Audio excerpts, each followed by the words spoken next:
大家好，今日要留大家小姐嘅客家谚语係講人交心，蓮花連見；講人交心，蓮花連見。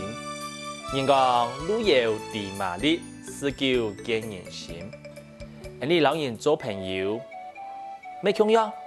唔好只有看人嘅表面，係咩有錢，係咩言道，係咩講。主要要看的係一個朋友嘅心係咩真誠。就像你蓮花咩重要？